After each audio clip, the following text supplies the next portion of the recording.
This Week in Startups is brought to you by LinkedIn. To redeem a free $100 LinkedIn ad credit and launch your first campaign, go to linkedin.com/thisweekinstartups. BetterHelp, providing access to easy, affordable, and private professional counseling anytime, anywhere. Get 10% off your first month at betterhelp.com/twist. And Dell, for entrepreneurs. Level up your hardware today and save up to 43% by going to dell.com/twist. Hey everybody, welcome to This Week in Startups. It's what you always wanted. It's what you demanded. You love a news roundtable. You love when I talk about the news with really smart people. We've been doing so many great interviews. We've had these long-form 2-hour interviews. Dan Rose, George Zachary. The list goes on, and so many great interviews coming up that you're going to love, including Sarah Tavel from Benchmark. Just amazing guests we've had on the pod.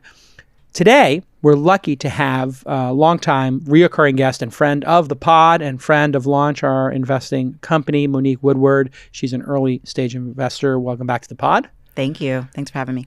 Is this like your 5th or 10th? It's only my 2nd. No. Yes, 2. That's not. For the roundtable? For the roundtable. But you've been on panels and other things that have wound up on the podcast, I think. Yes, I've been on panels and other things. Yes. Yes. And you invest in early stage companies. You were at 500 back in the day. You're doing your own thing now. Mm-hmm. You invest in what? I'm owning the space around demographic change. So I invest in areas of demographic change, specifically the rising aging population, women who can drive companies to billion-dollar outcomes, and then the new majority, where people of color become the majority in the United States. Absolutely. That's fantastic. Yeah. Huge opportunity. People don't know this, but like the number one company in terms of raising money coming out of our accelerator, Black woman. Yeah. Crystal from Ruby Love raised $15 million coming out of the accelerator. Yeah. It's pretty amazing. Like if you think about driving culture, you look at Instagram, you look at Vine, you look at Twitter, TikTok. People of color are driving these platforms. Yeah. And then they're massively underrepresented in the funding space. This is a huge opportunity. Exactly. Black culture is American culture and is pop culture. And that drives culture all over the world. And so we need to be investing in more people who are creating platforms and creating new companies. And we also need to figure out how to better reward creatives for creating things on TikTok and on Vine that eventually go viral, like Jalea's Renegade Dance, or, when everyone was saying eyebrows on fleek, which came from Vine. Right. We don't have a good mechanism to actually reward people for creating things that drive the culture forward. And they don't have equity in those platforms. Right. They're making the platforms. Yeah. They don't have equity Black in Twitter them. is driving Twitter. Black Twitter is driving Twitter. Yeah. Twitter would be nothing if it wasn't for Black Twitter. I have an inside story about Black Twitter. I think you know this story because I think you and I talked about it. There was a moment in time where trending topics were getting so... Black Twitter was driving trending topics so much. It was half of the trending topics. And then all these white people were like, I don't understand what's going on. So the person in charge of it was like, we need to localize and personalize the trending topics so that you get San Francisco topics, or for your demographics. They started personalizing. This is a long time ago. Yeah. But that's how influential it was that. And now I'm having it happen with Korean culture. I don't know if you're having this in San Francisco, but there's this Korean boy band, BTS. Yeah. And when these BTS fans go crazy, it just floods my... Yeah, I see it's each member of the band show up in random Twitter threads. I can't take it. Yeah. I can't take I'm just trying to find out what's going on with impeachment. I want to know what's going on with Roger Stone. I just want to see Black Twitter. I don't want to see VC Twitter at all. I would like to be able to switch to Black Twitter. Sounds like it's going to be more fun. It is more fun over there. It's a lot more fun. People, I love my favorite Twitter, NBA Twitter. Mm-hmm. Yeah, NBA Twitter is the best Twitter because literally like someone like Harden flops and it's every SpongeBob meme, every meme you can imagine of people falling over not gracefully. Well, Yeah. the players are so into it too, which is what makes it fun. Like That's you're the best getting part. way more interaction and stuff like Absolutely. that. Yeah. Especially Kevin Durant with his Oh, yeah. burner His- accounts. yeah. He's like, I'm still going to do a burner account. Yep. Okay, so our other guest today is back on the pod. He was on the pod episode 626 back in March of 2016 when he was trying to figure out this little company known as Zapier, which makes you happier. Tim Ferriss mispronounced it on his podcast.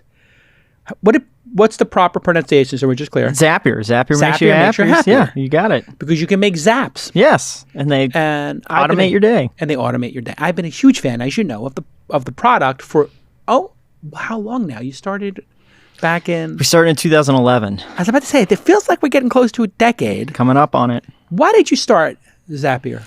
We, my co-founder and I were getting hired like little side projects to connect these apps for folks. So we built like a WordPress forms plugin that you could funnel leads into Salesforce. We had another one that was like PayPal sales into QuickBooks. And my co-founder was like, hey, we could probably just make an off-the-shelf thing where sort of your everyday knowledge worker could set this stuff up on their own without having to hire us to do this work. It's such a brilliant platform. What's the footprint now of the company? You guys have raised money. You're making money. Yeah, so we're 300 people, fully distributed. We only raised $1 million and change, but been profitable since 2014.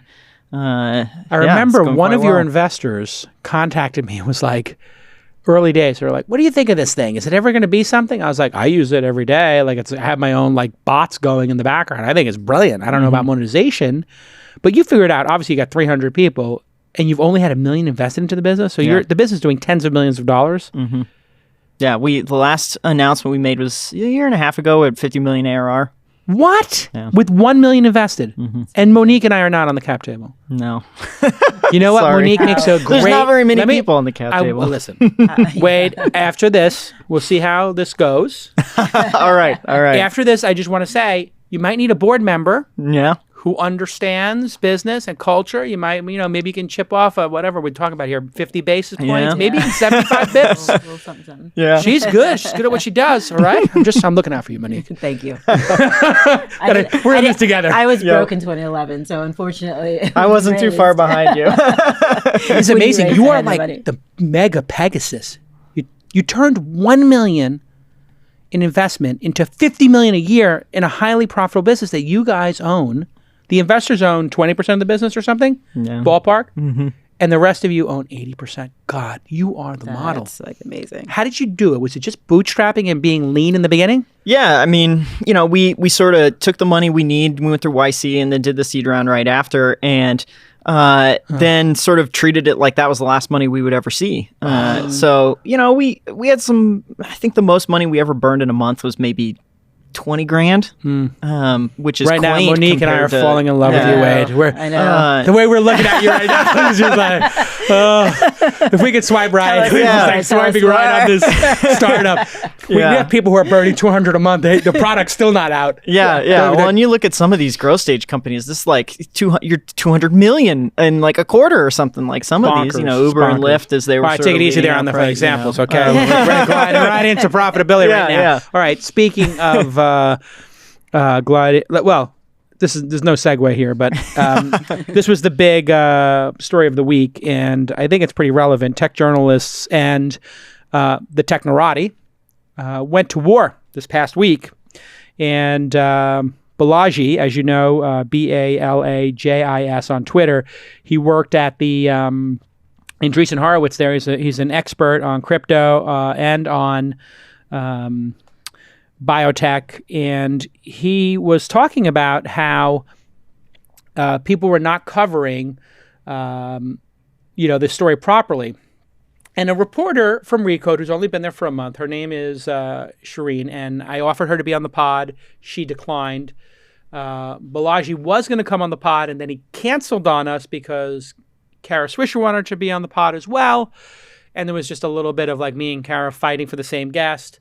And Kara and I have been fighting about this, but the DM came in, and he published the DM. And we all get these from journalists, and the journalists have been pretty negative. And I just said, and she said, hey, we saw your tweets on top. Would you be available to chat more about this on a brief call?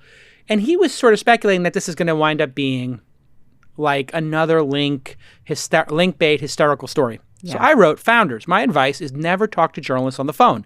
You will likely be misquoted and your answers will not be as I should put a little typo there, as crisp as email. There's so much gotcha journalism and link baiting. Always use email and let the journalists know you plan to publish your answers on your blog. This is my advice to founders. Yeah. Because the downside of talking to the press today in this kind of very negative environment is high. So, Kara Swisher comes out swinging, as you would expect, to defend her person. She's like, "Oh, please," with the dopey snark. She's doing a great story, and yada yada. Then I go into it, and Kara Swisher and I get into it. We're friends. We're going to talk about it on her podcast. Long story short, the story comes out, and boom, the story. No handshakes, please. The tech industry is terrified of the coronavirus. The worst.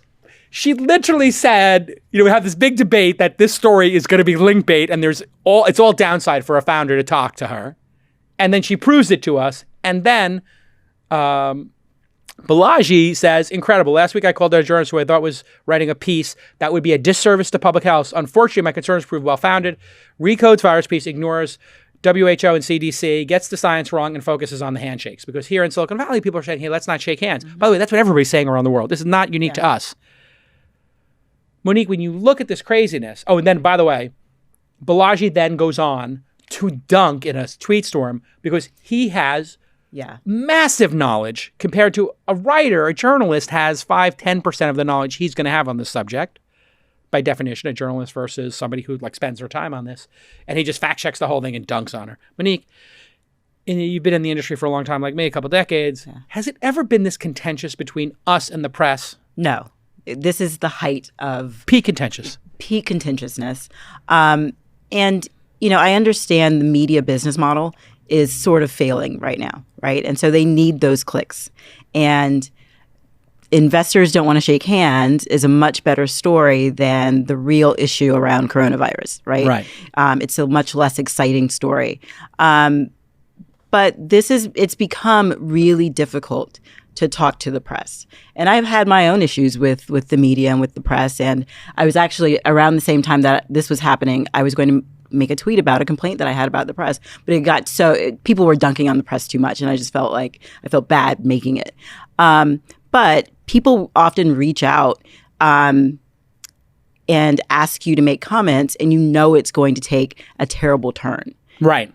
So already that what you say is going to be misrepresented, misconstrued, or placed into a story that doesn't really give the full weight of what you actually said. No context.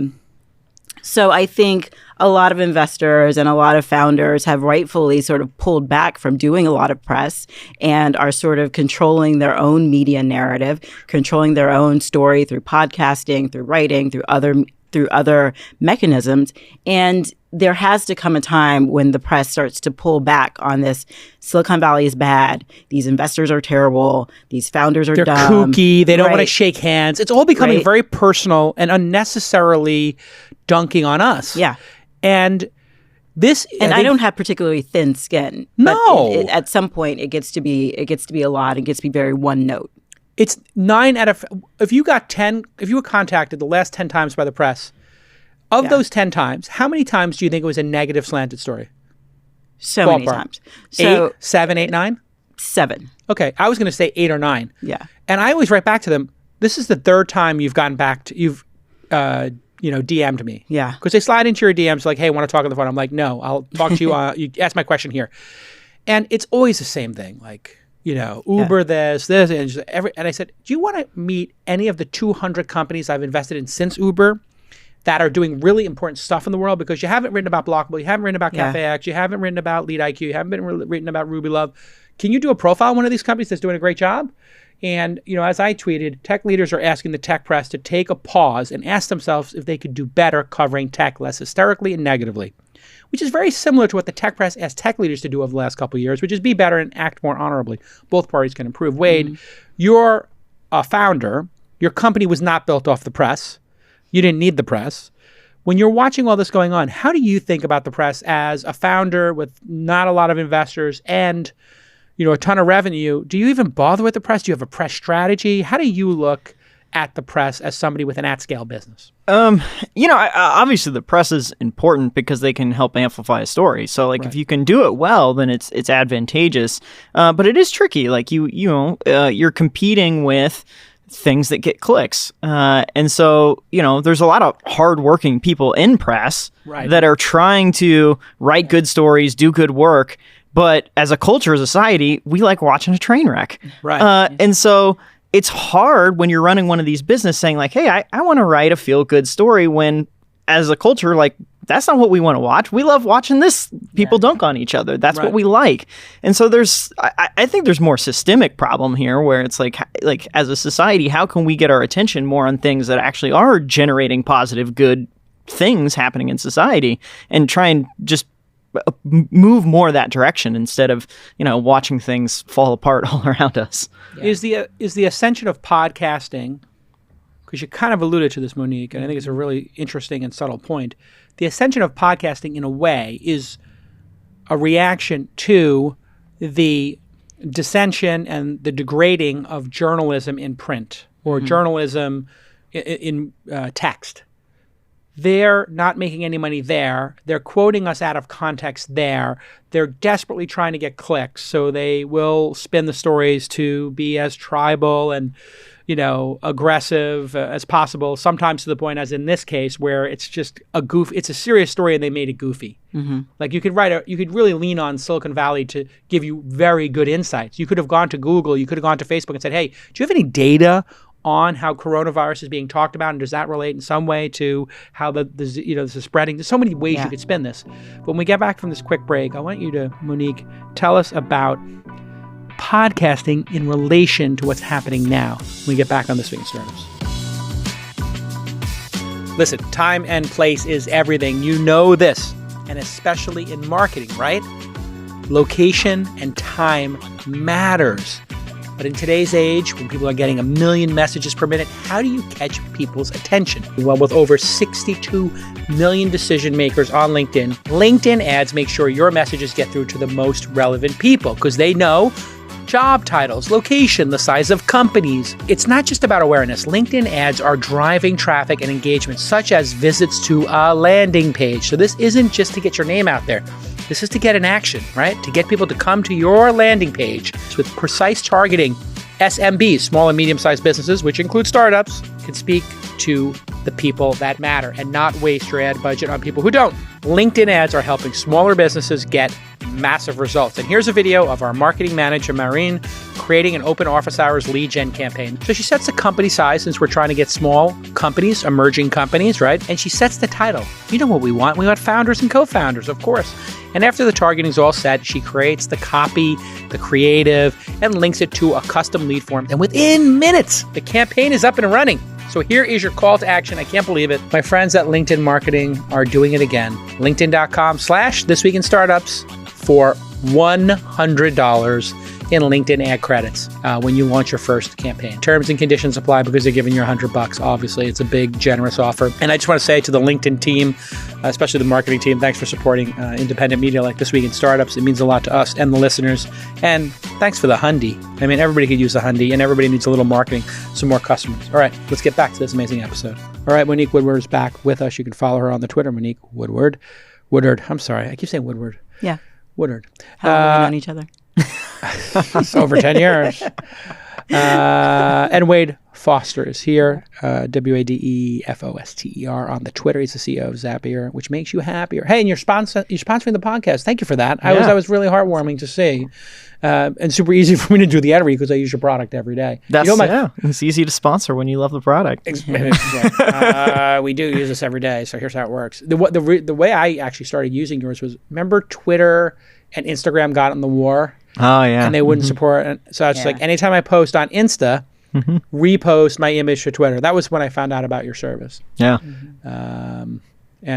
So we were talking a little bit, Monique, about the ascension of podcasting. We can all sit here and spend 15, 20 minutes talking about this issue of journalism, and we'll talk about 5 more issues in this great episode. And I can't misquote you here. You speak for yourself. People can see the look on your face when you say something. They can hear the context. When you say something to the press, you can say something like, this isn't really important, but certainly, X factor comes into play here.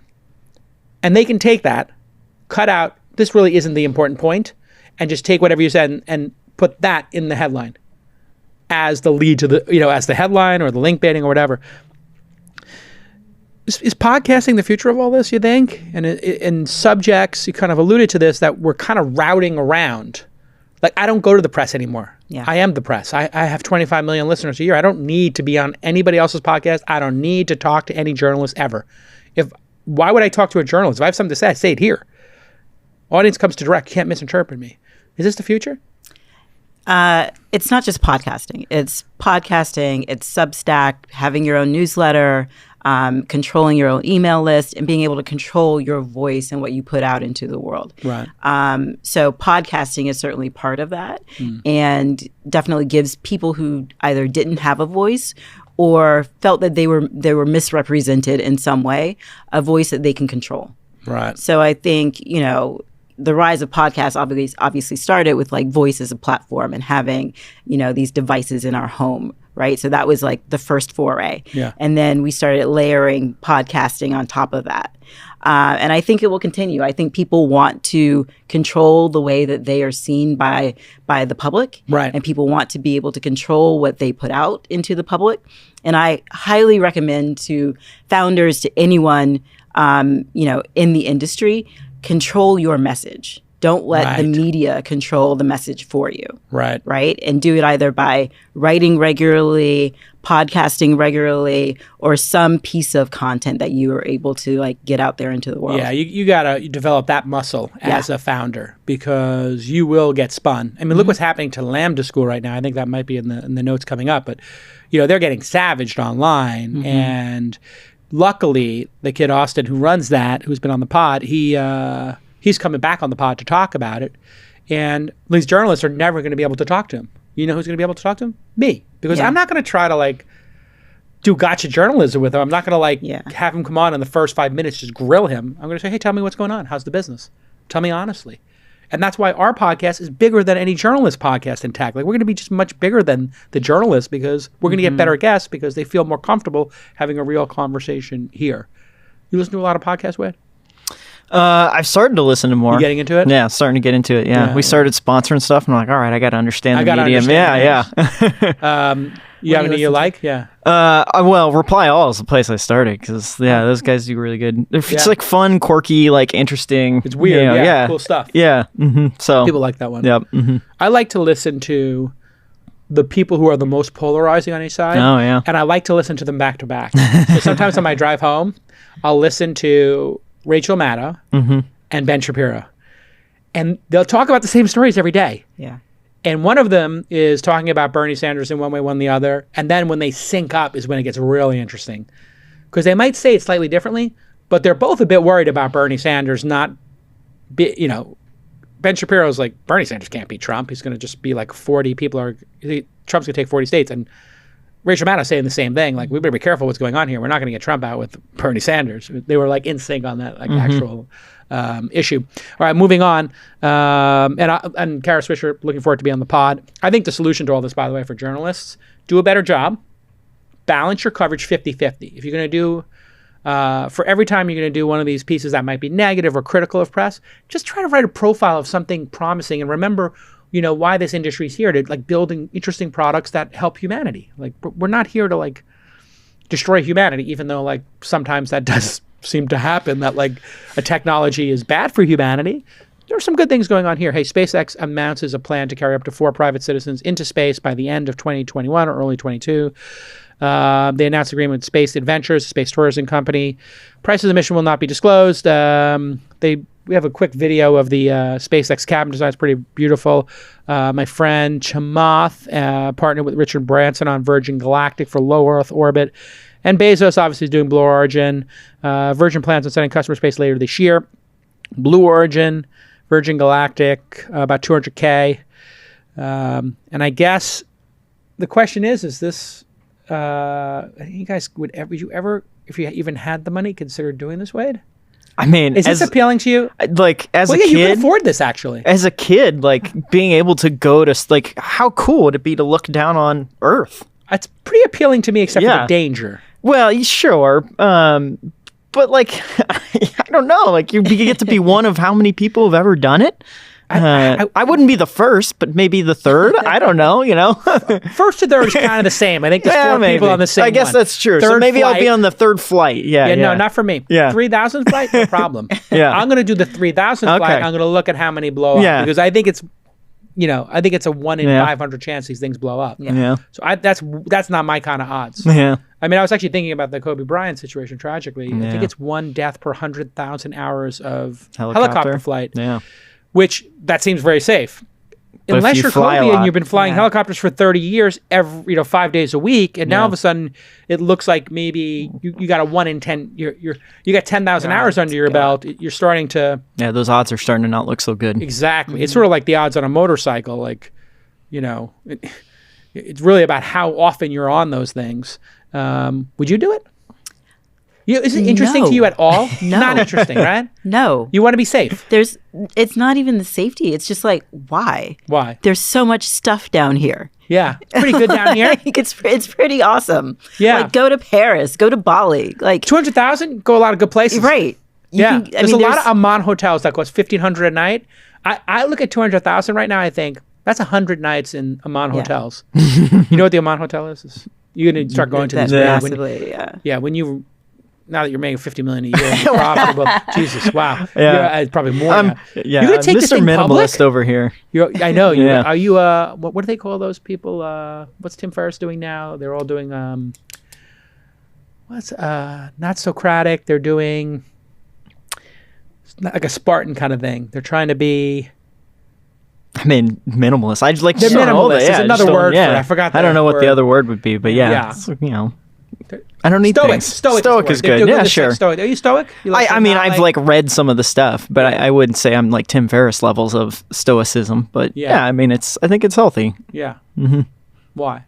Well, I think it keeps you, it allows you to have perspective on things, which is good. So you don't always get caught up one way or the other. If Too times are depressed, good, too materialistic. times are good, times are bad. It's just, whatever. This too shall pass. So, This too shall pass. Right. Lord of the Rings. There you go.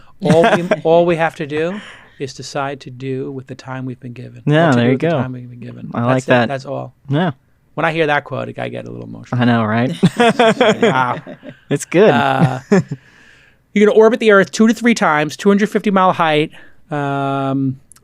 which is the International Space System. I think Virgin Galactic's going to be kind of low. I think this is going to become a thing.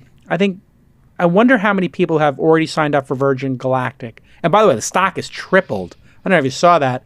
They haven't even done these flights yet, and they tripled. But from what I understand, they have a large number of people who've either paid in full or put the deposit down. Do a quick search. Tell me how many people have done this.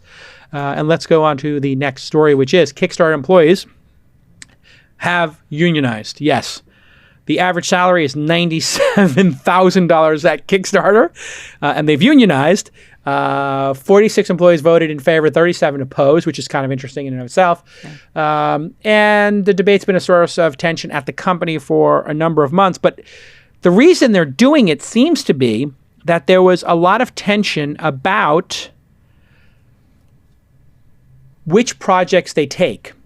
So it's very easy to look at this. And I sort of dunked on this, as I'm prone to do on the Twitter. I said, thank God the union was approved. Not sure how much longer these Kickstarter employees would last under these conditions. And then I screenshotted that the average salary there is $97K. But I actually think I would rather see these people get stock and have it go public. This is really weird to me that people who are making a ton of money need to have a union when they could leave this company and have 20 other jobs. It's like, tech workers need a union?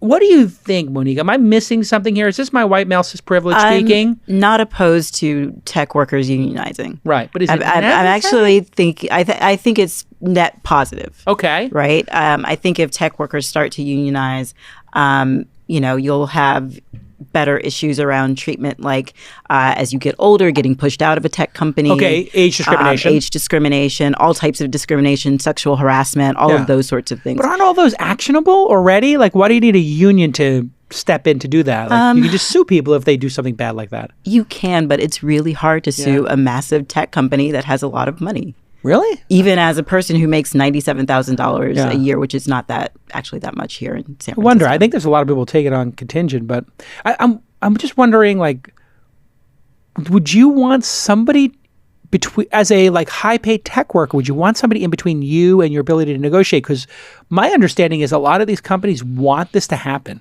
Mm-hmm. This is the back channel that I heard. Okay, give me the back channel. I'm giving you the back channel. This is fantastic. Now we don't have to negotiate salaries anymore because everybody with 5 years gets 97, everybody 6 years gets 103, everybody with 12 years gets this. We no longer have to have some, otherworldly developer who is, the 10x developer, which does exist in the world. You could have a 5 or 10x of anything. 10x salesperson, 5x salesperson, 5x marketer, 10x. We don't have to pay them more because we just look at the union chart and say, well, the union says this is what we pay you. Yeah. And when Gawker and all those all the media companies, which are like sinking, as we talked about in segment 1, they're all sinking and unionizing at the same time. Yeah. So they're literally fighting over like the last little bit of like they're literally fighting over the remaining lifeboats on the Titanic. That's the way I look at it in the media stance. In this sense, these things are going up and to the right. What do you think? Yeah, I mean, I think the fact that that is the back channel kind of speaks to the need for better worker protections. Yeah. I mean, right? Isn't that sort of making the case? I did think that, actually. It's interesting that we were thinking the same thing. And I thought to myself, well, I think they would rather not deal with a union person. Yeah. Like coming to their office and be like, I represent 3,000 developers at Google. They all want more kind bars. And then I would just be like, okay, you know what? We're now turning all the food to paid. No more free food. Like, that's what this is going to turn into. Because the benefits that people have at tech companies are absurd. Yeah. So what is the union going to do and be like, Google spends $17 a day, I think, on lunch for each person or something crazy like that. Mm-hmm. Just lunch. Like, what are they going to do? Come in and say, we want you to spend 24? I don't know. Wade, what do you think? If your employees came to Unionize, like, would you be like, okay, fine, or is this necessary? I don't know. The union I'm most familiar with is the Players Union for Major League Baseball.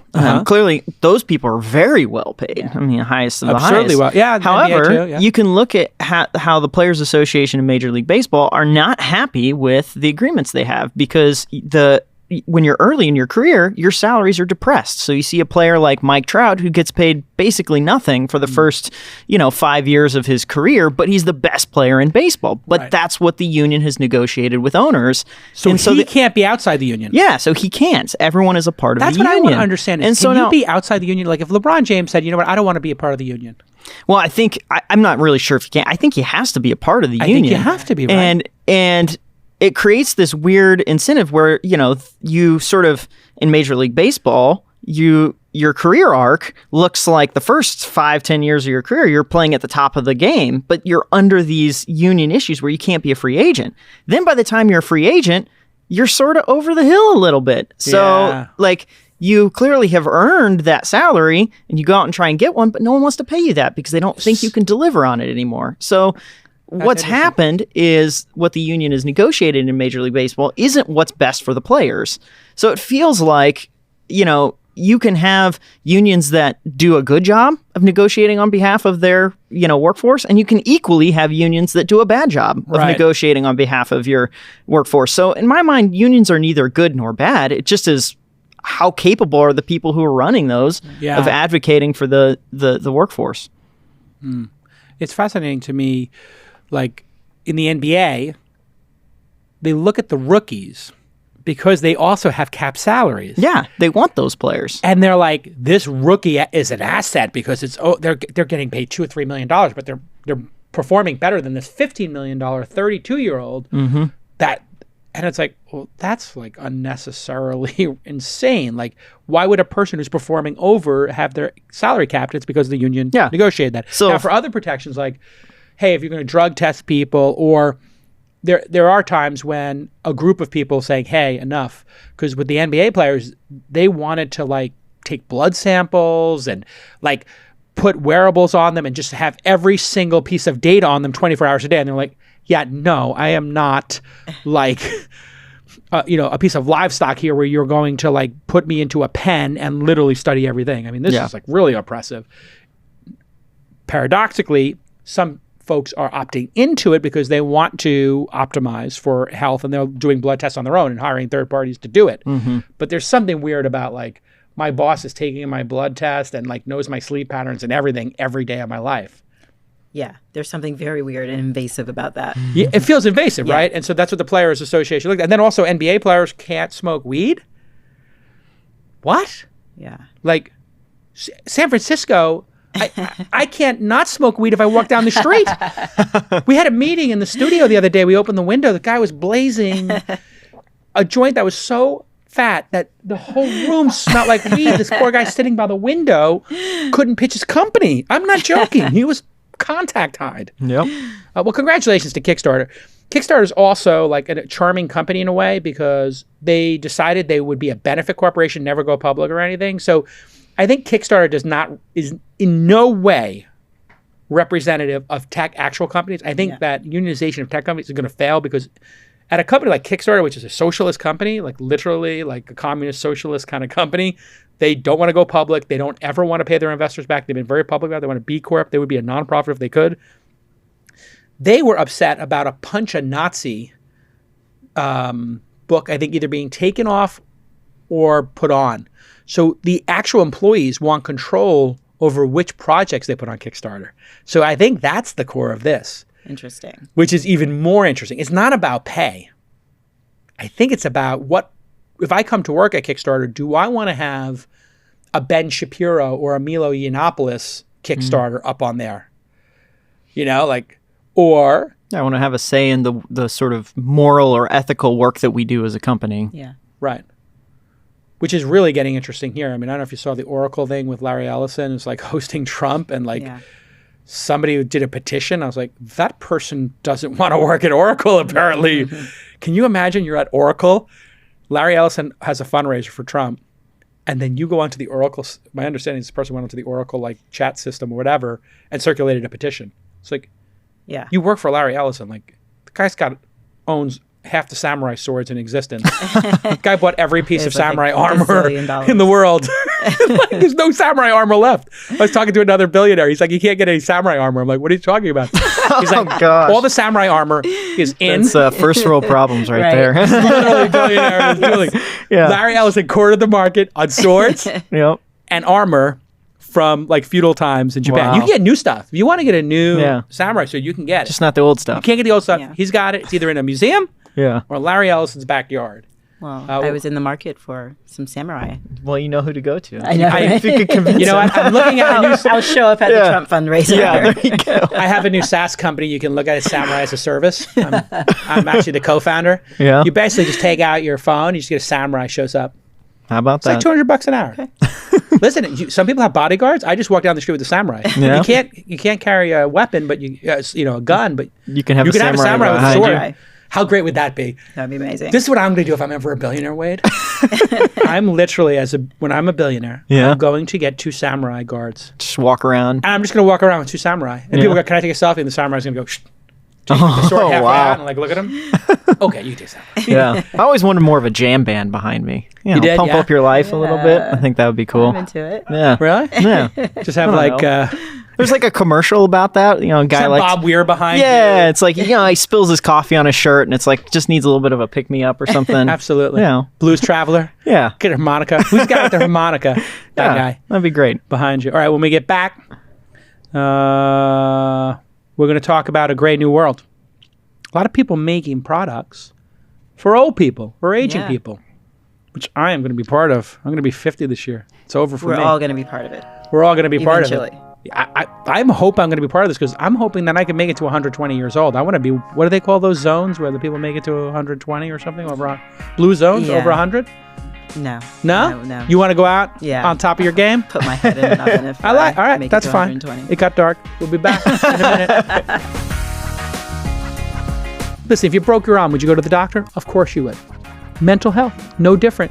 If you're suffering right now, you got to get some help. You may have some stuff that you're dealing with at work or at home that you need to talk to somebody about, and BetterHelp is the world's largest counseling service for improving your mental health. And there's a reason why they're here on this podcast, because they know a lot of people in our audience are people who are optimizing their lives to be high performers. Well, mental health is part of that. BetterHelp is going to help you assess your needs. They're going to match you with a counselor from their network of licensed, accredited, and board-certified therapists. And you're going to start communicating with one in 24 hours. It's that simple. This is not a crisis line. It's not self-help. If you want to get a book on Audible, or if you got a crisis issue, you know what to do. Dial an 800 number, one of those emergency lines. No, this is professional counseling done securely online. And with BetterHelp, you can access a counselor network with a broad range of expertise. There's somebody for everybody in there. And you can avoid the 9 to 5 of traditional therapy, where you got to take off from work, you got to miss what's going on. No, you can message your counselor anytime, which is what we want to do. And you can easily change counselors if you need to. And this is one of the reasons people don't get help, is because they have a therapist, it's not a match, it's not a fit for whatever reason. And then you're like, oh my God, I got to go through this whole rigmarole to try to get a new one. Well, BetterHelp will quickly change counselors if you need that. And you can schedule video sessions or phone sessions with your personal counselor. It's super easy. You'll never have to sit in that uncomfortable waiting room again. Nope. You can do it all online. Get that therapy in the comfort of your own home for less than a traditional counselor. BetterHelp is on a mission to provide everyone with easy, affordable, and private access to professional counseling anytime, anywhere. So get started today. This Week in Startups listeners get 10% off their first month at BetterHelp.com/twist. That's BetterHelp.com/twist, H-E-L-P. Let's get back to this amazing episode. All right, everybody, welcome back to This Week in Startups, our news roundtable. February 21st, 2020. Monique Woodard is with us, and Wade Foster from Zapier, which makes you happier. Gray New World. Is the gray world, is that a new term for this industry? Services for people over 50 or 60? I think people are calling it a lot of different things. I've heard people calling it elder tech. Elder tech, I heard. People are calling it the longevity economy. I just happen to call it the gray new world. Yeah, love it. Thank you. Okay, boomer. Let's do it. Okay, boomer. Okay, boomer. Yeah. It's like they're saying okay, boomer now. Yeah, exactly. To Gen X. How old are you, Wade? You 32? 33. Yeah, I got that. So you're a millennial, or I'm a millennial. You're a millennial. Yeah. Yep. So you would say okay, boomer to Monique and I in a ironic way, knowing we're not boomers. Ah, okay. That's how it works. Got it. You're like, yeah, I don't participate in this. So in this study done by Cake MX, whoever that is, 500 people aged 55 to 70. I don't know who they are. It's me. That's your fund? I did the study, Jason. We talked about this at dinner. Also. I didn't know what Cake MX is. Is Cake MX your company? Yes. Sorry, that threw me off. I knew you did a report on it, but I didn't know what Cake MX is. Okay, so Cake MX is yours. Yeah. This is your 2020 report on aging. We're very good friends. We actually are. What does Cake MX stand for? It's Cake Mix. Got it. Perfect.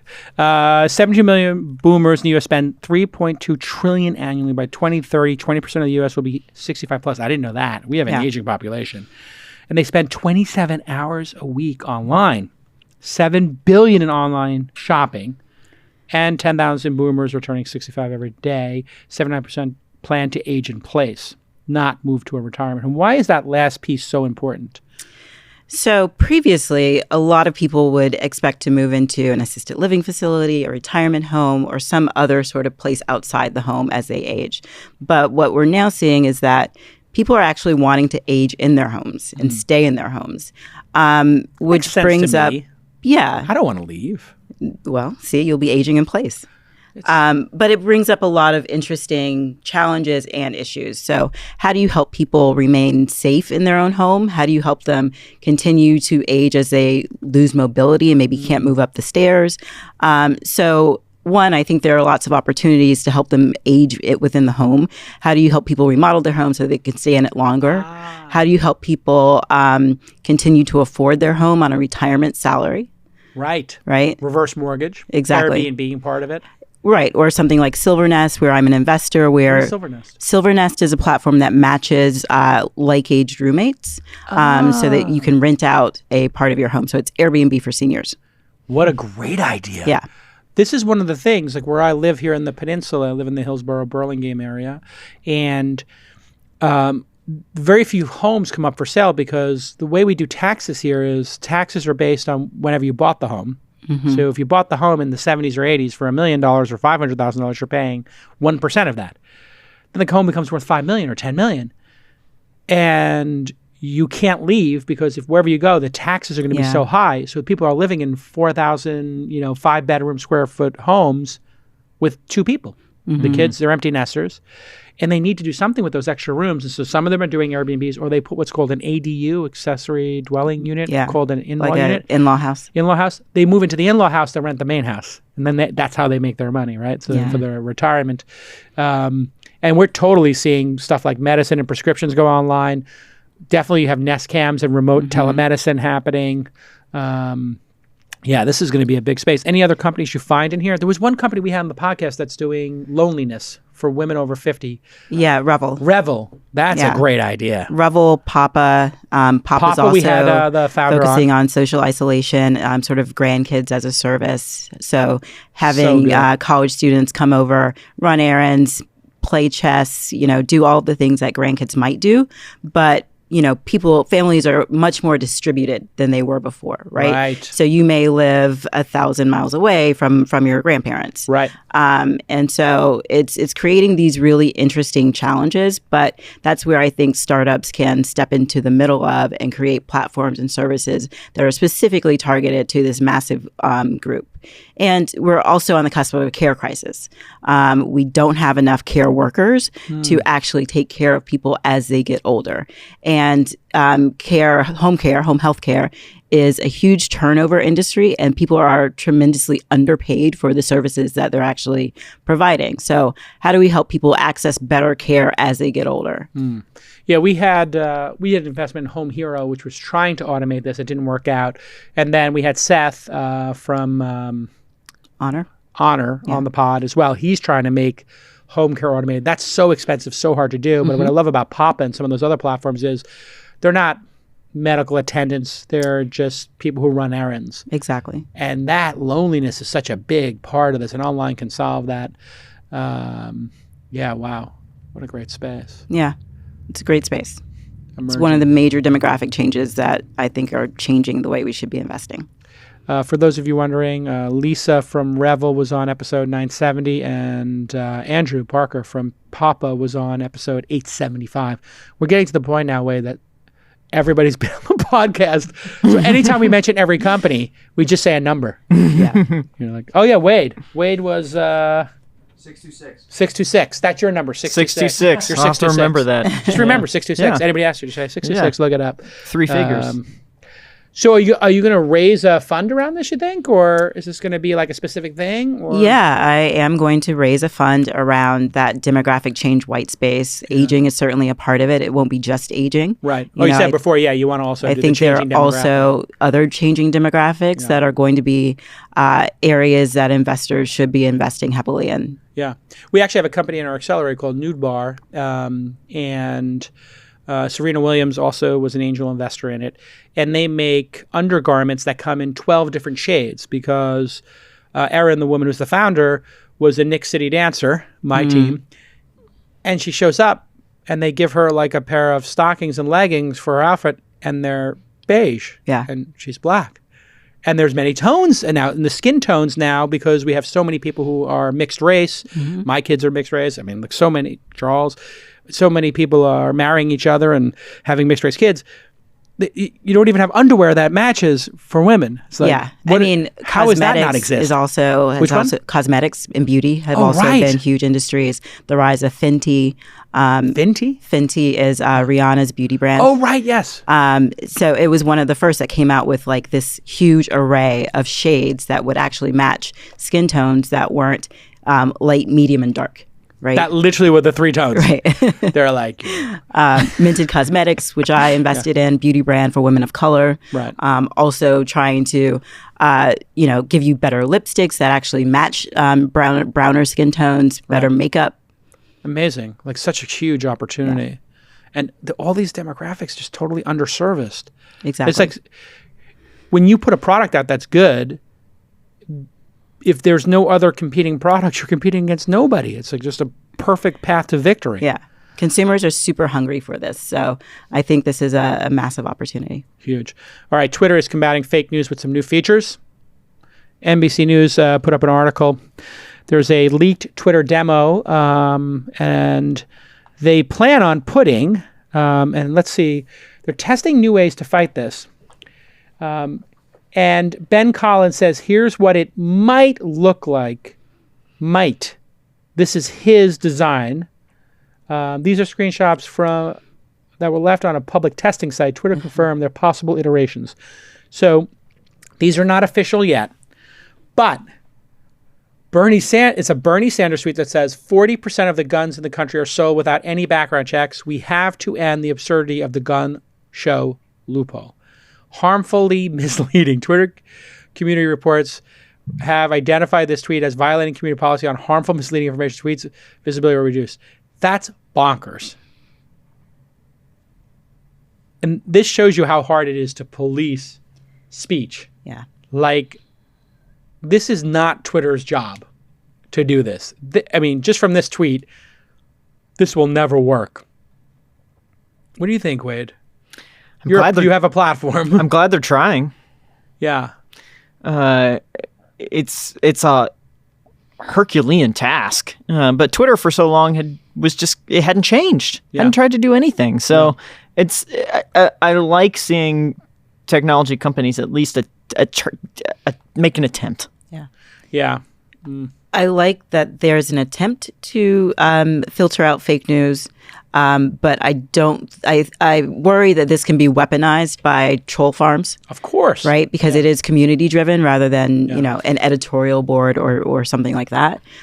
So I can see this easily being weaponized by people who have wrong intentions. There's an interesting article on Wikipedia I read a while back. I forget where it was, and maybe the New York Times or something like that, where they talked about how Wikipedia has managed to remain somewhat neutral in a community-driven way, because anyone can make changes to that. And so it really dug into how two polarizing sets of people can attack a controversial topic inside of Wikipedia and come out with something that reads fairly That's because neutral. they pause the page, they lock it down. Mm-hmm. They've got this like cobble of like early editors who kind of all agree. Yeah. Like librarians. I think the co-founders, Larry Sanger and Jimmy Wales, co-founders of Wikipedia. Really, Larry Sanger was the person who actually came up with the concept, and Jimmy Wales took credit for it because he paid for the servers, which is a little point of history. And they locked those pages down. Those people are all librarians in that early cohort. They went to people with library science degrees. So what's actually happened is when a page gets, really controversial, they just lock it down and they don't let anybody's edits go through. Yeah. And then if they'll lock it like a month later if there aren't a bunch of edits. If it happens again, they just lock it down. Any controversial page. And here's where it gets, when you want to talk about like how insane it is to try to do this. The potential UI, question one, given current evidence, is it likely this tweet contains harmfully misleading information that could cause real-world harm to individuals of society? Likely harmful, misleading, unlikely harmful, misleading. Question two, what percentage of the community members will answer the same as you? The more accurate your answer, the more your report will count. The more you receive. Question three, and they have a slider from 0 to 100%. What about this tweet does or does not make it harmless? This is the kind of interface that's so easy, as you're saying, when you to just game. Yeah. The Russians are like, thank you. Yeah. Clear shot on goal. Everything Trump says is 87% true. Everything that Bloomberg says is 14% true. Block her up. Isn't this already built into Twitter that you can reply and retweet people and fact check them? So why not just, if I was Twitter, you know what I'd do? I would hire a third-party company with 20 serious researchers on it, make it public who those researchers were, and then have a Twitter account called @FactCheck. And I would make that account verified. I'd explain what that account does. And I would say, every day, look at the trending tweets and reply to them with a fact check. Based on what these 20 people say. We have gone away from the age of respecting expertise to thinking the crowd knows better. The crowd does not always know better. Quotes from the article. Disinformation or misleading information posted by public figures will be corrected directly beneath the tweet by fact checkers and journalists who are verified on the platform and possibly other users who participate in the community reports. Okay, well, that was just my idea. Yeah. Oh, I didn't realize they already that. did it. There you go. In one iteration of the demo, Twitter users could earn points and a community badge if they contribute to good faith. Yeah, I would not make this a community thing. I would literally hire 20 experts and let those people debate it on a different form. And actually, I had this idea. I bought the domain name annotated.com, and I still own it. And my idea was to just hire 20 fact checkers, maybe when I retire I'll do this, and just have them annotate stuff on the web they think is right or wrong. How would you do, Wade? What would you do here? What would your approach be? You think this is going to work? You think they're going to execute on this? You said it's nice they're trying. I agree. Yeah. I mean, it feels like it gets heavily slanted towards the majority opinion. Like the majority belief will stand out. And so it could reduce the voice of folks who are just simply underrepresented, which... I don't know if that's good or bad. It seems like we should have all viewpoints represented here. I certainly like the idea of having fact checkers, like literal experts that have sort of, they're digging into these topics, replying to it. So maybe it helps, but I don't know. It seems hard. I'm skeptical. All right, when we get back from this quick break, Blue Apron went from being worth $1.9 billion to a market cap of now $58 million. The stock is down 97% since their IPO. I want to know, is this a bad sign for DoorDash and Seamless, or are those different type of companies? And what we think went wrong here, they raised $200 million of funding before the IPO, and is this indicative of some bigger picture? We can spin it into the fight between DoorDash, Grubhub, and Uber Eats when we get back on This Week in Startups. Hey everybody, have you been thinking about upgrading your workstation? Do you want to be more efficient at work? Well, Dell for Entrepreneurs wants to help you level up your tech hardware. This program was created to support founders, just like my program Launch, and they do it by providing resources and tools that will help your startup grow and scale your technology. Scaling your company means more than just hiring. Of course, hiring is important, but you want to get the right equipment so each of those hires is getting the most done with, let's face it, the least amount of effort. You want to be efficient. I love these Dell monitors. I've been obsessed with them for a long time, and that's actually how the relationship started. Somebody on my team mentioned Dell for Entrepreneurs. I was like, by the way, open your eyes. Everybody here has a giant Dell monitor for a reason. Well, founders that register for Dell for Entrepreneurs will have a wide range of free resources for startups, such as free IT consulting from experts who are ready to help you with any IT-related question. Your needs, your projects, doesn't matter what size. And you're going to get access to capital for buying hardware with Dell Financial Services. They're thinking about founders and entrepreneurs, and you know that capital is precious. And if you can use Dell Financial Services to spread out those payments, well, that's going to put you in a low monthly payment as opposed to a giant capital expenditure. They give you great rewards like earning up to 6% cash back on Dell products. So here is the CTA, the old call to action. Every founder should take advantage of this program right now. Level up your hardware today and save 43% by going to Dell.com/twist, Dell.com/twist, and registering for Dell for Entrepreneurs. That's Dell.com/twist, and you'll save up to 43%. Tons of great product from Dell, but the monitors, ooh, I love those monitors. Thanks again to Dell for supporting independent media like this podcast. All right, Blue Apron continues its fall from grace. Wow. $1.9 billion at their IPO. Now the market cap's $58 million, stock down 97%. Was this just a bad business model or a bad product market fit? What do you think? Did you ever use it? I've never used Blue Apron. I used it. It was actually good. Yeah. We didn't keep using it, but we did use it and enjoy it. I could see... There's the problem right there. Yeah. Well, I think if I was like a busy person, I would use it. I'm not actually that busy, and I like to cook, but I like going to the market and buying stuff. I don't like somebody else doing all that. I enjoy going to the market. I'm like one of those people who likes to go to the farmer's market and look at stuff. And that was pick our at. problem too. Same. Yeah, this is, Same? my wife wants to pick out the produce. Like she doesn't right. trust anyone else to do it for her. And so Yeah. Are there enough busy people yuppies who want this. that like to who cook, actually have the time right, to cook. who have the time to cook, so won't order things online, right? And want to have things delivered to them in a box. And for how long do they want to do and that? pay a premium for and it. pay a premium for it. Right. So it fits between ordering on Uber Eats and DoorDash, Postmates, or buying your own food and cooking it. It's not that much different, maybe, than buying your own food and cooking it. Mm-hmm. And and if you're busy, you go to DoorDash or Uber Eats or whatever. Right. Or you can go out too. Mm-hmm. Yeah. It seemed to fit. It didn't fit. What I think is really interesting, and I do, is I go to a couple of shops locally that prepare food and they freeze it. Because when you have kids, you get busy. And they have this great mac and cheese, this great eggplant parm. The girls love it. I love it. And I'll just keep that in the refrigerator. And then if we're busy, I can just pop in the mac and cheese, eggplant parm, maybe, a roast chicken, and we're done. Mm-hmm. And I like that kind of a service that would keep your refrigerator like that. And there are some of these new stoves that are doing like pre-prepared meals that you can slide in. But I guess they may be up for sale. Yeah, this just seems like going public before you have product market fit is a bad idea. That's how I would file this. I mean, the unit economics of this business were just not good. It was difficult. Yeah. This was always a difficult business to run, and I just think the public markets didn't drink the Kool-Aid. Yeah. Yeah. I mean, the public markets, say what you will about them, and there are weird moments that happen, like all these people shorting Tesla and then all these people who are long Tesla. Like, these are very weird moments. And in a way, it's just like people betting.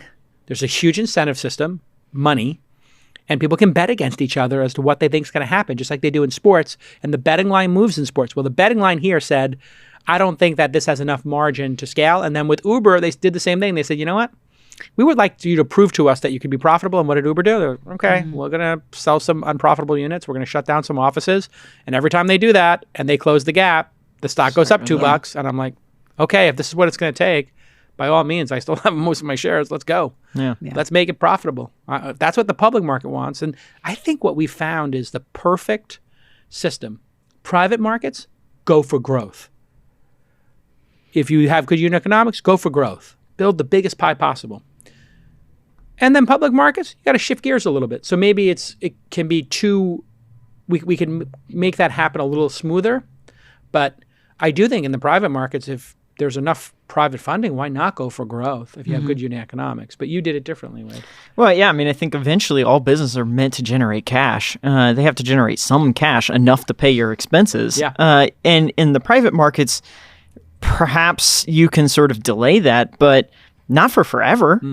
Eventually, the sort of tastes of the private markets will change, and if your business isn't set up to manage that shift, you're going to be caught, with the tides going out on you. I assume that your business is either very profitable or could be, if you chose to.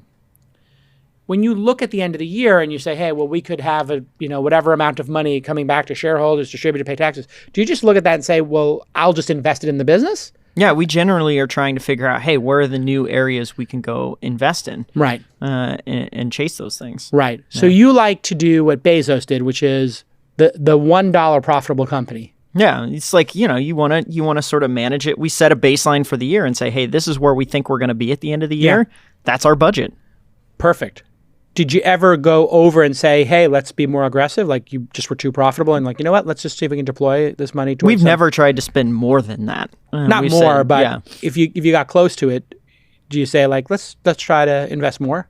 Have those moments happen where you're sitting around a table saying, how can we grow the business faster? How can we deploy this money? Yeah. We'll ask those questions of ourselves, but we're always looking at the end of the day, is this fundamentally sound? Is this a thing that can generate cash over the long haul? We're not trying to come up with plays where it's like, well, we hope that some third party is going to decide that we can keep having our fun over here. Like we want to be able to control our own destiny. Yeah, smart. I had that happen with the podcast itself. I was like, well, the podcast is doing really well. Let's try, and I did it last year. I was like, what if we spent 10% of whatever money we make promoting the podcast? So we just would promote clips to people we probably don't know about the show.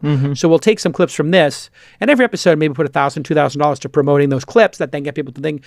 And since we started doing that last year, the number of people who stopped me on the street went up 5x. Yeah. And it's like, oh, there are people who weren't fans of the show who are running into the show. They're running into a great guest. And then we pull them into the longer episode. Yeah, you get more casual fans to check you out. Exactly. Because people are busy. And marketing actually works. Lambda School and these ISAs, income sharing agreements have become quite controversial. Just so people understand, you can go to a school called Lambda, LAMDBDA. They will let you pay, I think, $20,000 in cash. We had Austin, the founder, on. He was on episode number, it'll come up in my chat in a minute. Anyway, Austin was on the pod, really smart kid, and he's very vocal on Twitter. They will let you pay $20,000. I think it's a 9-month program. You pay it up front. Or you can pay a percentage of your salary that's higher, and that winds up being $30,000. They were bundling all of these ISAs, income sharing agreements, basically like student loans, and bundling them, selling them to people who were like, oh, wow, we're going to make whatever, 10% on this, not 4%. It's a good deal. So they would bundle them up. This, to me, sound like a good use of the financial system. The issue that's come up now, and again, back to the press being potentially either watchdogs or overly negative, the headline, Lambda School, a buzzy online coding bootcamp backed by big Silicon Valley names, could be placing far fewer graduates in jobs than it says. That's actually a pretty straight headline. I like it. And that's from Business Insider. They claim 86% of graduates, according to this story, are hired within 6 months. In May 19, they told investors that roughly 50% of students are placed 6 months after graduation. So who knows if these two numbers were changed over time. It could be changing over time. Lambda says the numbers were taken out of context and that it will be releasing its own data shortly. I'll take them at their word. Students allegedly felt the quality fell short, and some even likened it to a cult.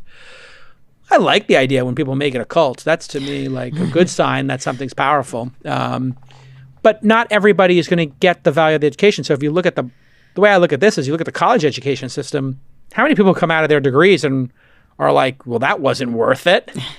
I think that's like 80% of people probably look back on their college degree and are like, well, that, on a dollar basis, I mean, I'm glad I did it, perhaps, but on a dollar basis, maybe not worth it. What do you think is going on here?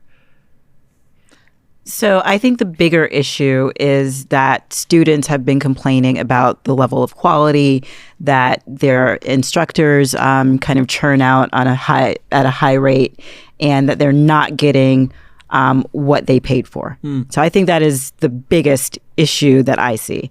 The 86% versus 50%, who knows when those numbers were quoted. I love 50%. I mean, do 50% of college graduates get a great job in their field? I don't think so. Right. So I think as long as they're not wildly misrepresenting those numbers, right, to potential students in particular, I think, I'm not that worried about it. I tend to agree. I mean, the ISA it's intriguing. Like, if it Great works idea. out, like, this is better than going to college. College is expensive and it takes a long time. So if this is fruitful, then great. If the marketing is misleading, if they're sharing false numbers, that's a problem. Like, you don't want to hoodwink someone into, coming to spend time on your program if you can't back it up. So, I don't know. If I'm in their shoes, I'm being very careful about the numbers I put out. Always be conservative. You don't want to hoodwink people. Yeah, you want to bamboozle people. You want to under-promise, over-deliver. Don't lead them astray. Totally. Turn into a Donnybrook. All right? Crazy. Yeah. No, I mean, I am very attuned to this because people are like, Angel, we have a thing, thesyndicate.com, which you should join, Wade, now that you're rich and you got this company. You should start angel investing. But anyway, you can look at the deals I'm investing in, and you can put in 2K or 10K. And I'm very clear with people, like, majority of startups fail. Yeah. I'm not kidding. 80% go to zero. This money is probably disappearing. Yes. And the people who have, according to AngelList study or any relative study, you need to hit a certain number of investments to have a chance of an outside return, like maybe investing in a Zapier. That means you're going to have a lot of blue aprons and maybe hit a Zapier on your 30th. And I tell people, I think the number's 30 in terms of diversification, but that's my guess. Yeah. Only invest money you can lose. And that's why I put in our syndicate the lowest possible minimum, which is like 1,000 or 2,000. I think we go 2,000. And if somebody emails like, can I put just 1,000? And I'm like, sure, if we have room. I don't want anybody ever coming to me and saying I misrepresented anything, right? Yeah. And I don't think that serves Austin either. The weird part that nobody's talking about here is, my understanding of this is, if you don't get a job, you don't pay, right? You don't pay. So what are we talking about here? If they're taking the risk of giving you the education for free, what does it matter? If, let's just say they don't chase people down when they become a barista and say, we're going to take 14% of your barista income after the 9-month program, if 10% got jobs, it would still be worth running because they took the risk. And if 1 out of 10 people, and it costs $20,000, if it costs, let's say, $15,000 to provide the program, that's their actual cost. If 1 out of 10 people actually became a developer, that would actually be worth it for society. And then people are like, well, what if you waste 9 months and what if you drop out of college to do this? That's like what some people might say. Yeah. This is where the expectations are what matters. Like, if those students come into that agreement knowing that, like, hey, the odds are 1 in 10, and it's likely I'm one of the 9 of 10, and I'm still willing to put the effort in, that's on them. Listen, if it's 1 in 10 and it's 9 months, I think a lot of kids should go spend 9 months trying 10 different things. Yeah. It's like 6 or 7 years of your life. It's called your 20s. Go try. I would rather see students, instead of going to a college and going $250K debt for a philosophy I would have rather degree, done this, yeah. Yeah. Here we go. We're going to try up to 10 different careers, 9 months each. And maybe you get to career 3, 4, or 5. Each one is, $20,000, but we'll take the risk. And whichever one hits. Fantastic. Yeah. What I don't understand. It's like you do something good in the world. I think people are just looking for a way to attack you. I think if you back up from Lambda School as a company and think about how much attention is paid to relatively young startups that are going to kind of make some mistakes. Right. That's the idea. Right. Exactly. Yeah. Let's make some mistakes and see if we can make something that changes the world. Exactly. So I think, one of the bigger issues is people paying way too much attention to super early, super young startups that might win, that might fail, that are probably going to make a lot of mistakes, and expecting them to be these perfectly formed companies really early in their life cycle. Yeah. You're going to make mistakes. We all make mistakes in those first couple of years. Like, how many things, Wade, if you looked at your first 3 years in business, would you change if you could go back? I mean, we tried to, there's a bunch of small mistakes. You try and make your mistakes small. So you go back and there's things where I'm like, that didn't work. We spent too much money there. We hired the wrong person there. We launched a feature that didn't work. Like, there's tons of that stuff. Right. But you try and keep them contained. You try and keep them small. And that way, when it doesn't work out, it's not that big of a deal. It sucks. You wish you wouldn't have done it differently, but... We call it an experiment in the business. Yeah. Right? We ran an experiment. It took 6 months. We should have done it in 3. Yeah. Or we should have run 2 experiments. Or we should have constructed the experiment better. Yeah.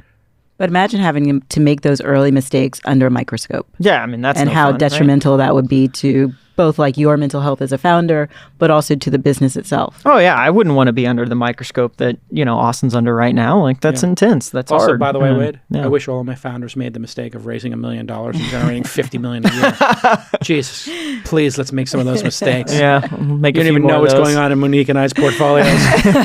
We got people who took 10 million, burned it, and made $1 million. I like this 1 million to make 50. Oh my God, you're efficient. Yeah, that's a great feeling. Look at us, huh? I know. Who would have guessed it? It's a good business. Not me. Yeah, It's a good business. It's a good what business. A great business. Yeah. People want to buy your business. That's what I understand. What's the path for your business? You just want to keep doing this, don't you? Well, so we're trying to democratize automation. Like, everyone should have the ability to sort of create apps. The whole no-code movement. Like, that's the point. You are the no-code movement. By the way, I had the guy from Webflow on. Yeah, Vlad. And Vlad, and I had Bubble on. Yeah. And I was like, you know what no-code means to me? Zapier. That's no-code. And it's the point of it. Like, engineers have known this for a long time. If we're able to build things, you automate things, you have leverage on the world. You can do things and create value in a way that others can't. Well, turns out not many people can code. So if everyone has this ability, they can create leverage too on the things that are around them in their job, in their businesses, whatever they're doing. And so how do we give that superpower to everybody? That's what we're trying to do. We're loving it now. We because we have the syndicate.com has 4,000 members now. By the way, if you have one of these great deals, we could send it to the syndicate. Maybe we could split the carrot or something. Maybe, if you got something, maybe we'll give you a little taste. Cut off a little slice for Monique. And what's going on with the, we got the 50 bips as you need a board member? What's going on? It feels like you're halfway there. Maybe you guys get coffee after this. Episode 973 for Webflow's Vlad, and episode 1021 for Bubble co-CEO Emmanuel. I'm actually going to start a no-code podcast. We're starting a no-code newsletter, inside.com/no-code, because I think this is going to open up for Monique and I in terms of investing in startups. You know how there's like this Y Combinator thing? You have to be a developer. Yeah. Which I think rightfully so. You would be able to answer this better than me, Monique. People felt was a little bit of bias in there. Yeah, Some implicit bias that maybe. Right. It's, do you have a CTO? Yeah.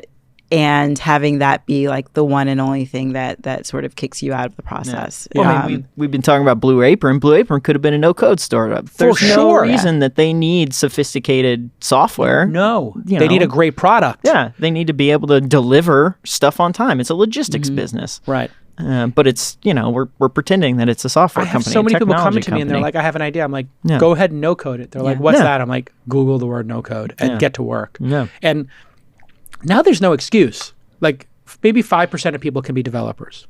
10%? Yeah, if they really set out to do it, Something like that. It's hard. So if 5% of people, have the wherewithal, the aptitude, and the desire to be a developer, I think no code in the current state puts it at 20. I think if you grind another 10 years in Zapier and Vlad on Webflow and Emmanuel on Bubble and a couple other things come out, I think we could be looking at the majority of humans on the planet could start a startup without a developer. Yep. Yeah. That's going to be amazing for society. What a democratization. Yeah.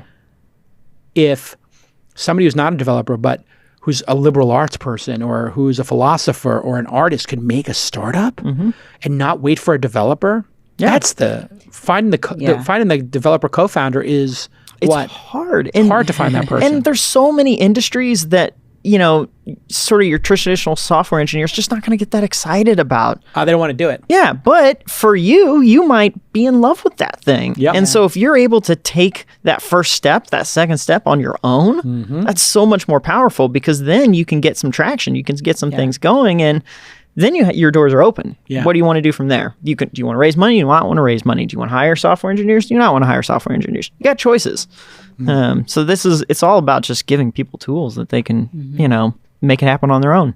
All right, it's been an amazing episode. Austin's going to come on the podcast, and we'll talk it out with him. I think we're going to do that like in a week or two. And anybody else who's got problems, like if your startup is struggling, just a message to other founders and investors, and you want to have a fair, it's not going to be an easy, I'm not going to just give you softballs, but if you want to have a fair conversation and not be with a gotcha journalist who's just trying to get a link baiting title, come on This Week in Startups, because I'll give you the space and the respect, and I'm not going to just try to gotcha journalist you. Okay, I'm going to let the conversation breathe. I'll still ask you a hard question, Austin, about the numbers. We'll have the hard conversation, but this is a safe space. Hashtag safe space.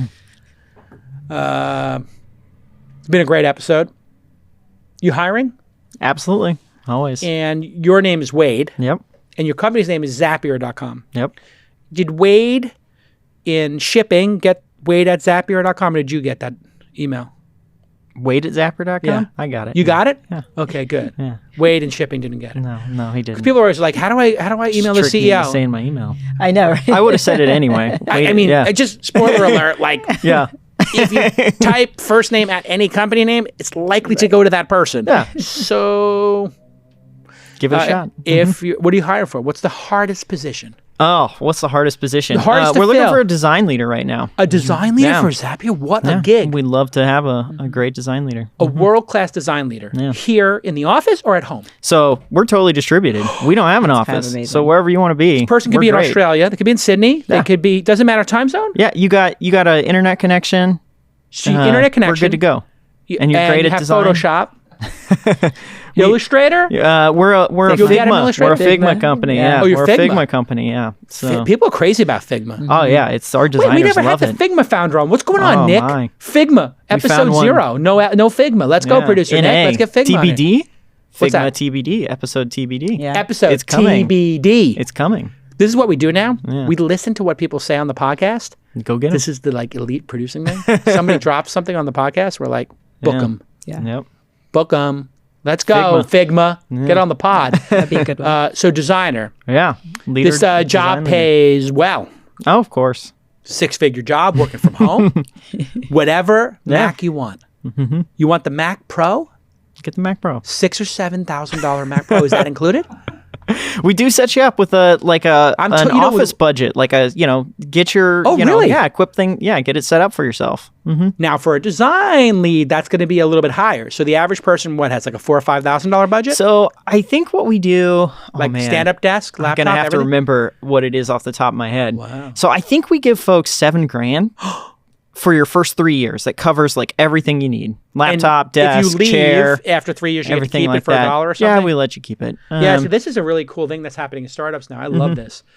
If you stay for 3 years, you get to keep the laptop for like $1. And then the company doesn't have to worry about inventory and getting it back for you to leave. That's and then especially in a distributed company, it's so we much don't better. Chase that stuff down. Chasing it down is the problem. Then the other thing we do is it's on a 30-month thing or 36-month thing. So the price depreciates 1/36th. So if you stay with the company for 36 months, you get it for free. But if you leave after 18 months, you can buy that stuff for half. So if you bought a stand-up desk or whatever, you just be like, you know what, I'll just keep it. Yeah. I'm set up for my next company. But now, let's just say 7's the average for the creative director of Zapier. It's the same. No, come on now. It's the same. Look, you got to come in. This is like. But wait a second. You know that iMac, the one that they're selling, that beautiful iMac Pro Tower. They want to get a RAID array in there. Maybe we go up to 10. I'm sure they can make that happen on their own. I'm going to go ahead and say, for the creative director, you don't of go Zapier, from 1 to 50 without a little fiscal responsibility. That's true. But I'm going to go ahead and say this is a great job. You get some equity in this company, which is, let's be honest, this could be like MailChimp Uber level equity. I mean, you're kind of like MailChip. Do you model yourself after that? We do a little. We do a profit sharing like MailChimp does as well. So that's really nice. Yum. Yeah. On a percentage basis, range of what that could be on salary? It's 20%, 25%. What? Yeah. Don't hear anybody working in my company. You didn't hear that. I give people like 5%, sometimes a little cash bonus at the end of the year. Just a little, peel we it set off. up we set up goals and stuff like that. I know. Goals, Jesus Christ, Sir Charles just started a union here at This Week in Startups. You guys start a union? You know what? That $6 coffee you got upstairs, that's gone. You want to see somebody fight with the union thing? Don't ever start a union with me. That's it. Krispy Kreme's out. Kind Bar's out. You guys are going to get the generic. What's the generic? Kesha's bar. Kesha's bar. Kesha's bar. He's not going to give him the name. I'm not. Yeah. All right. Listen, this has been great. Look at us. Who would have thought it? Wade, hey, thanks. By the way, thanks for sponsoring the podcast. I do appreciate that. Thanks for kind of me when I got it. It's always nice sometimes now. Like, I have these weird moments where like they're like, "Oh, can you read this ad?" And I'm like, We have Zapier as an advertiser? I love Zapier. Wade was on the pod. They're like, yeah, we know. I'm like, oh, that's great. Then the other day, oh, can you read this ad for calm.com? I'm like, oh. They're like, will you read an ad for calm? I'm like, you want me to read an ad for Uber? And Uber sponsored the pod at one point when Dara came in, they were doing their like apology towards a new Uber. I'm reading the thing. It's fantastic. Yeah. It's great. Great to support the pod. Yeah, we love, for podcasts where people use the product, we love sponsoring it because it's like, look, no brainer. You're already going to talk about us anyway. Like, it's just great. This is what we do. We do this thing, Zap of the Week for you guys, where I just make a Zap. Yeah. And then you did Tim Ferriss. He mispronounces the name of the company. I'm not just saying. I'm making Zap of the Week. Yeah. Tim Ferriss doesn't know how to pronounce Zap. Yeah. But he's Tim Ferriss. You got to support Tim. I love guess. Tim. You know what he did? It was so funny on his podcast. Tim's podcast, by the way, is getting great because he moved from like self-optimizing and now he's into love. And he's got a girlfriend. He's been very public talking about this, but he didn't have a girlfriend for a long time. And how he was like self-optimizing and he's like, I'm going to optimize my girlfriend. And it's like, I just heard that. I was like, good luck with that one, brother. That's not exactly what you're going to do. I can tell you right now, you're not optimizing shit. But he has literally figured out how to be happy in a relationship. And he's talking about it. And I was texting with him the other day and I said, Tim, I think this is the best Tim Ferriss ever. Because he was talking on a podcast, like, I wonder if everybody's going to be like 4-hour body people, 4-hour work week people, like the self-optimizers are going to be upset that he's talking about relationship goals and relationship optimization. I was like, Tim, trust me, your nerd guy, male audience, if you can teach them how to talk to a woman and make eye contact and take them on a date and meet a girl, like your audience has no ability to do that. This is going to be amazing. Your podcast is going to go 10x. What's the next book? 4-Hour Relationship. That's what I was 4-hour thinking. I was like, I don't know. It doesn't quite ring off the tongue the same way. 4-hour conversation till 3 in the morning 4-hour about marriage. feelings. How about that? 4-hour conversation about feelings. Yeah. Here's how to do it. Oh, boy. I actually literally have been teaching like some young colleagues of mine how to like ask a girl on a date. They don't know. Yeah. It's really easy, Wade. You're married. I'm married, yeah. These kids don't know. I was like, it's very simple. You look the person in the eyes and say, I really think that you're an interesting person. I'd love to get to know you better. Would you be interested in getting a To cup be of fair, like 40-year-old men also don't know. That's true. Speaking from first hand. But Monique, if just theoretically, if a guy just said the simplest sentence to you, Yeah. I think you're a fascinating person and I'd love to get to know you better. Yeah. Would you like to get a cup of coffee with me sometime? I know you're busy, but I would just love to I would get at to know you least more. consider it. I mean, you don't have to be crazy and creepy and you don't have to Right. overthink this. I think you're interesting. I'd love to get to know you better. Maybe interesting going on a hike or maybe getting a cup of coffee at some point. I guess pretty simple. And then just wait for Wade the already answer. wants to go out with you. I know, Wade. Like, I can tell. Maybe go to Psych class? You want to go to Psych class? Yeah. Wait, you have a board of your company? Do you have a board? It's the 3 founders of the That's board. it? Yep. All right, I'm just going to say it right now. If Monique's not available, and am you're going to go available. public, this is saying, I can see it happening now. If you want a real independent board member who'll go to bat for Yeah, you, you think it should be you? no, I think it should be Monique. Oh, If I'm saying if she says no, I've got Yeah. some references. I don't think you need a Got 4th white guy on your board. Is there 3 white guys? Well, yeah, the 3 Exactly. founders are white guys. Yeah, so you might want to have a little more diversity on the board. I We mean, do need that, yeah. in California, I think now is that you have to have a woman on the board, right? Yeah. Thank Something like God. that, If yeah. you're a public company. I mean, it's so brutal for me going to board meetings. Like, I'm like, guys, you think we might want to like make Yeah. this not like I've been on some boards where it's 6 white guys and like 4 went to Stanford. I'm like, guys, No. Yeah. That sounds can fun. we get a 7th person who's not from Stanford? We'll see you all next time on This Week in Startups. Bye-bye. Look at us. Hey, look at us. Look at us. Huh? Who would have thought? Not me.